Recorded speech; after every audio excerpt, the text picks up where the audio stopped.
Everybody wants to get united. Like, what we gotta do is meet everybody on 149th Street at the bench. Hey dudes, welcome back to the bench. Today I'm going to be teaching you guys all about letter name weight in graffiti and how to use it to improve your hand styles, throwies, and pieces. And if you're brand new to graffiti and you're trying to learn as much as you possibly can about this art form, be sure to check out the rest of the playlist that this video is a part of, where we cover each one of graffiti's fundamental in great amounts of depth. So letter name weight, what's this topic all about? Put simply, each one of your letters has its own individual weight. And because we're trying to make a word here, all of your letters are going to combine their weight together in order to make the weight of your entire name. So your job is to make sure you balance out each individual letter, and as a result, you create a cohesive name overall. Now here's the catch though, because we're drawing two-dimensional letters here, and just two-dimensional images in general, we don't actually have a physical weight to these things. And for that reason, when we say weight, really what we're talking about is attention. How much attention does that subject matter bring to itself? The heavier something is, the more something weighs, well then the more attention it's going to grab. And the less something weighs, the less attention it's going to grab. So the very first property of image weight is size. And this one is pretty self-explanatory. A simple way to look at this is go ahead and take these two letter G's for example. One is a lot smaller than the other one, and as a result the bigger one looks like it weighs more. They're the same exact letter otherwise, but because one is smaller, it looks to have less weight. Now in graffiti, when you're practicing your fundamentals, you really shouldn't be having an issue with your letter size because, well, if you're following your cap line,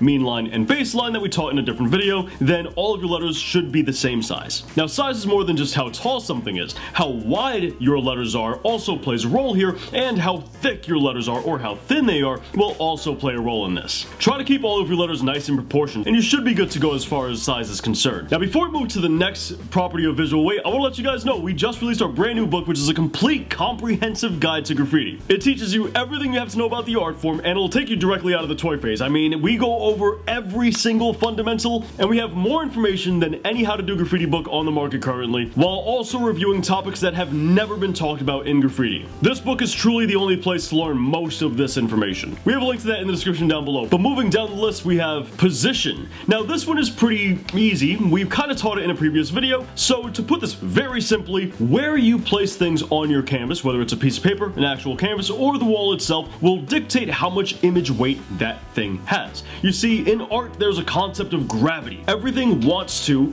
fall. So because of that, things higher on your canvas, or paper, or wall, are going to have more image weight than things lower down, because the objects that are lower down look to be more grounded. They're not in suspense.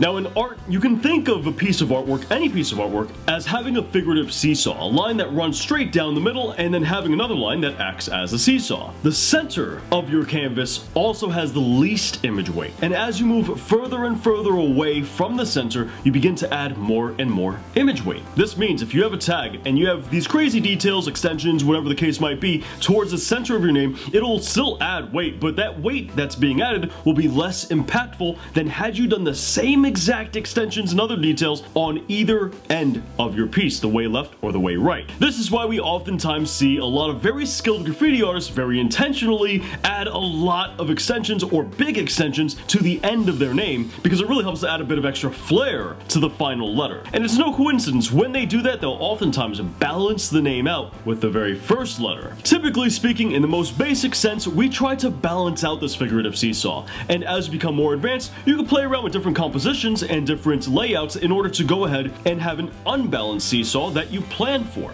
That can be a very great way to add a bit of flair and style to your work. Something you do want to avoid though is getting too close to any of your edges on your canvas. The closer to an edge you get on any canvas, no matter what it is, the more attention gets brought to that edge. To avoid bringing too much visual weight to the actual edge of the canvas, we want to kind of get away from that. The third property of visual weight is the orientation of something. Now orientation, very simply, can be described as whether or not something's standing up, something is leaning, or something is flat. Similar to our example of, things being higher up, if something is laying down, it doesn't have that much visual weight because there's no anticipation here. A horizontal object doesn't build suspense for gravity to take place. As for something that's standing upright like this, it has a level of stability. We can leave this and it'll stand perfectly fine, but there's a potential for it to fall over. So something that's vertical, any line that's vertical, has more visual visual weight than something that's laying down. However, if we take something and we tilt it very slightly like this, that right there, diagonal lines have the most visual weight. And the reason for this is because we don't know if it's falling down or if it's rising up. So we're waiting in anticipation to see which direction it's going in. Now in graffiti, orientation's a bit weird, right? Because typically we only have letters that are standing straight up, or we lean them over one way or the other, being to the left or to the right. Well, letters that lean over to the left or right are going to have more visual weight than letters that stand upright. It's not very often that we find ourselves leaning our letter completely on its side,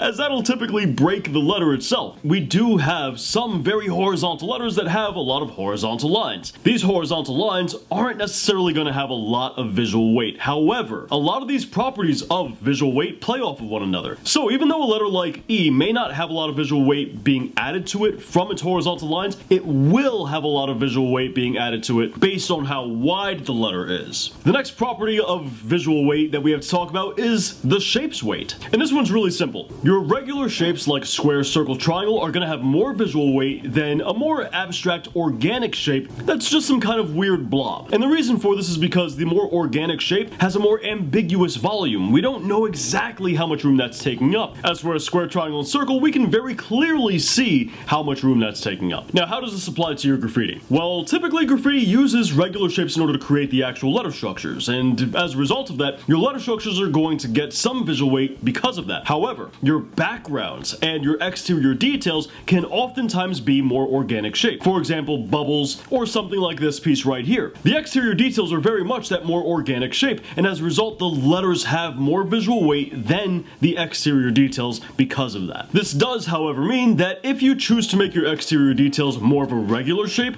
then that will have more visual weight than exterior details with a more organic shape. This can be problematic because if your exterior details begin to take too much weight, then it might actually start to compete with your letters, which is something that you typically want to avoid. Next up, we have contrast, and all this is when you have two different elements that are different than one another. And that difference can really be anything. You can have contrast in size, you can have contrast in how you do your edges. Maybe, for example, you have one letter on your piece that has really sharp edges, and another one where you flared the outline a bunch. The flared outline and the hard, crisp outline will contrast one another. You can also contrast with hue, saturation, or value. So really the possibilities here are endless. You got a lot of ways to contrast, and things with a lot of contrast are going to have a lot more visual weight than things with low amounts of contrast. Just to give an example, let's say we do a piece and every single letter is the same exact color except for one. Well, the letter that is a different color is probably going to pop out a lot more. You can also contrast the amount of style or detail you've added to something. As we previously hinted at before, sometimes graffiti artists like to really add a lot of flair and style to the very last letter of their name, which adds a lot of visual weight because of its positioning, but it also adds a lot of visual weight because of contrast. It has a lot more style than all the other letters, and as a result, it gets more attention. Be careful with how you use this though, because it's very easy for things to contrast a little bit too much, and if you contrast too much, you're going to start reducing the amount of flow you have in your graffiti. Now from there we move over to texture, which is also referred to as detail. The two kind of go hand in hand when it comes to artwork, because in more fine arts, texture is detail, but not all detail is texture. I'll give you an example. If you look at this piece right here, it's got a lot of interior details, but those details aren't a texture. They don't depict how the surface might feel. It's just an extra bit of flair inside of the letters. That's really all there is there. Now detail doesn't just refer to stuff like this, where you have something inside of your letters. It also refers to how clustered together your different elements are.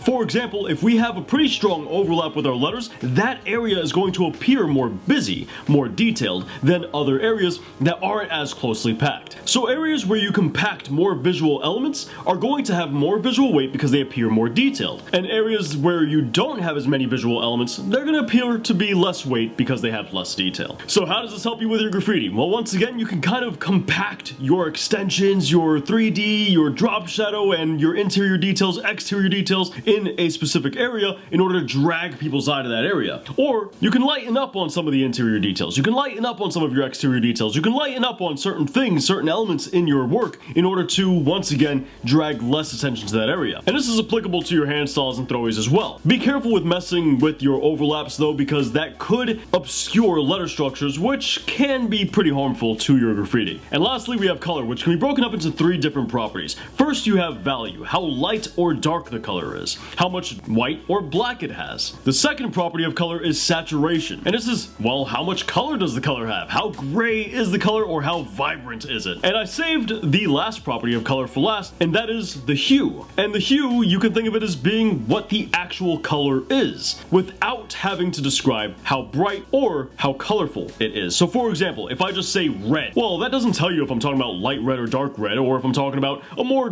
vibrant red or a more desaturated red. All you know is that I'm talking about a reddish color. That's the hue, pretty much where it falls on the spectrum. And all three of these come together in order to create the actual color that we see and that we can perceive. So warmer colors, things like red, orange, yellow, they have more visual weight than cooler colors do. Cooler colors give the appearance of something receding, of something once again having less visual weight. And in a similar way, darker value colors pop out more than lighter value colors. You might have seen something like this when you're driving on the highway or when you're sightseeing, where things in the foreground can range anywhere from pure black to pure white and everything in between, as where things way off in the distance appear more faded as they have a higher value, and they never really reach that pure dark. And as far as saturation is concerned, well, things that are more saturated and more vibrant have more visual weight than things that are desaturated and more muted. And this kind of goes right back to contrast. You can contrast these different properties of color in any way you want to, but it's recommended that you try to contrast in some way in order to bring visual interest to your work. Now, all of these properties of visual weight are going to be applied to each individual letter in your name. And I recommend it for new graffiti artists, don't overthink each property. In all honesty, if you're keeping things simple and practicing the basics using the lettering chart,